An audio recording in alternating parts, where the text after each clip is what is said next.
நான் பொதுக்கூட்டம் நடத்தினேன். இந்த 2 நாளைக்கு முன்னாடி உளுந்தூர்பேட்டையில் சாதிவாரி கணக்கெடுப்பு, சமூக நீதி, பஞ்சமர நில மீட்பு, தேவேந்திரர் எங்களை பட்டியலிருந்து வெளியேற்றுங்கன்னு. அதை இந்த மாதிரி கூட்டம் நடத்துறாரு சீமான்.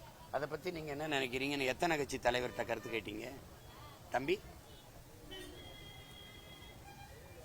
இந்த அண்ணன் கிழிச்சு வச்சுக்கிற மாதிரி இவருக்கு ஒரு சீட் எடுங்கன்னு இருக்கீங்க. நான் என்ன சொல்றேன் அதை பாரு, நான் என்ன பேசுறேன், நான் என்ன சொல்றேன் அதுக்கு கேள்வி. முதல்ல கேட்டவன் நான் இருக்கேன், என்கிட்ட கேளுங்க.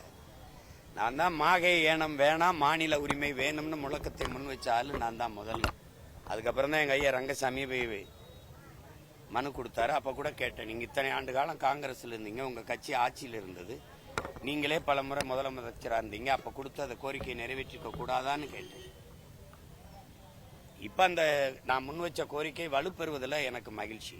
அது தம்பி விஜய் அதே கருத்தை வலியுறுத்தி பேசுவதில் எனக்கு மகிழ்ச்சி. நாங்க மாநில உரிமை கோருகிறோம். மாகையும் ஏனமும் வேணாம், எடுத்துக்க, எனக்கு என் மாநில உரிமையை கொடுன்னு கேட்கிறோம்.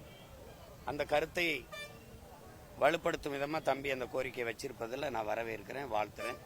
ஆனால் தொடர்ந்து நாங்கள் அந்த கோரிக்கையை வலியுறுத்தி முன்னெடுப்போம்.